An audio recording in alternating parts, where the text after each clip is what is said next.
Anne-Marie Jean, bonjour. Bonjour. Vous êtes déléguée régionale au groupe La Poste Alsace. Le groupe La Poste est actuellement en pleine évolution. En quoi consiste le plan stratégique à horizon 2020, Conquérir l'avenir?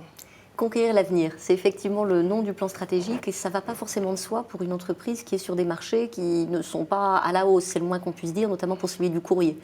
Le courrier est en forte baisse, l'évolution des échanges numériques fait que voilà, c'est un changement majeur auquel nous devons nous adapter.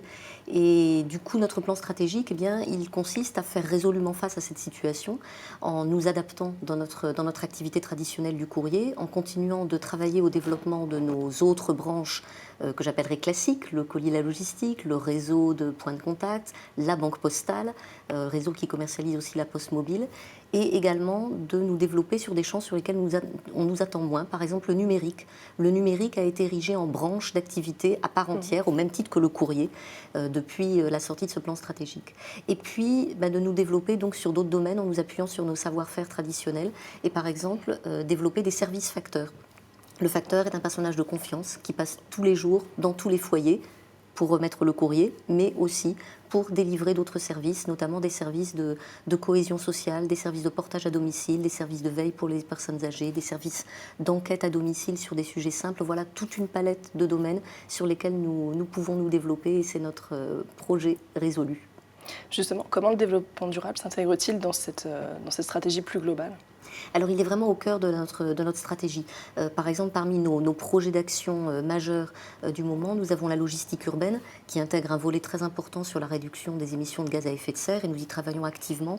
Normalement, d'ici la fin de l'année 2015, à Strasbourg et à Mulhouse, nous distribuerons exclusivement avec des véhicules à zéro émission de CO2, des véhicules électriques qui sont déjà très largement implantés sur les petits formats, et puis également des véhicules à gaz sur les véhicules formats plus importants sur lesquels l'électrique n'est pas aujourd'hui une réponse pertinente.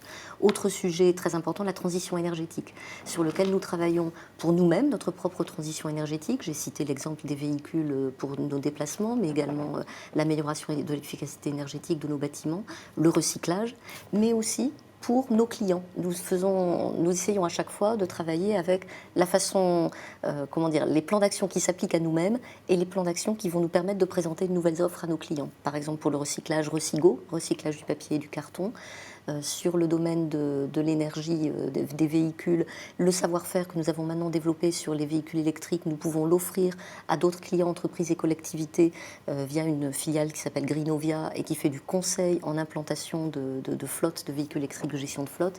Nous développons des prêts de la Banque Postale pour les investissements dans l'efficacité énergétique des logements.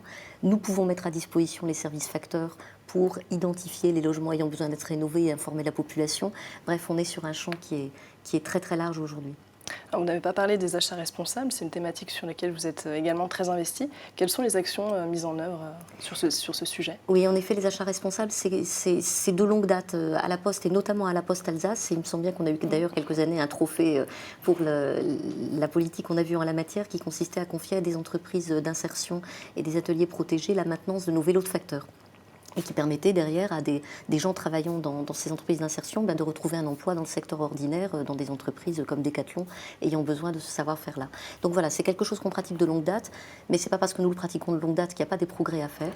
Et en effet, cette année, nous sommes engagés fortement dans des collaborations avec l'économie sociale et solidaire, dans un esprit gagnant-gagnant. C'est-à-dire qu'est-ce que nous pouvons faire ensemble pour contribuer chacun à nos objectifs et aussi, tant qu'à faire, à l'objectif des autres. Voilà.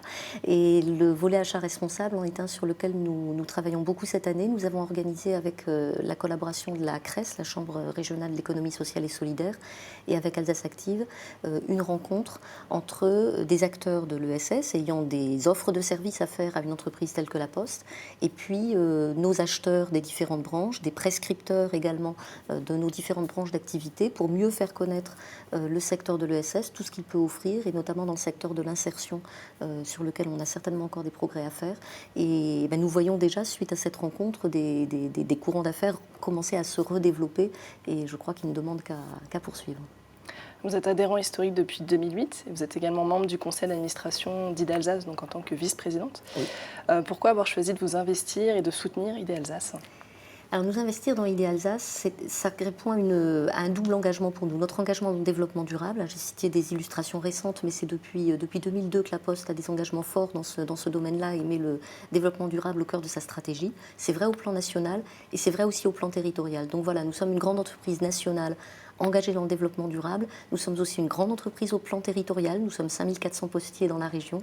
Et c'est important pour nous aussi de contribuer à ce mouvement territorial, à la fois pour nous nourrir des idées, des expériences des autres, parce que même si on fait beaucoup de choses très bien, on a toujours à apprendre des autres. Et Dieu sait que dans le cadre des échanges d'Idée Alsace, on a pu apprendre et se nourrir. Et puis on peut aussi apporter et inventer ensemble. Et c'est une belle aventure. Et voilà, je suis heureuse de pouvoir continuer d'y contribuer. Anne-Marie Jean, merci beaucoup pour votre témoignage. Merci. Merci également à vous pour votre écoute. Quant à moi, je vous donne rendez-vous non pas en août, mais le 1er septembre pour la prochaine newsletter Idée Alsace et notre rendez-vous vidéo À vous la parole. Très bonnes vacances à toutes et à tous.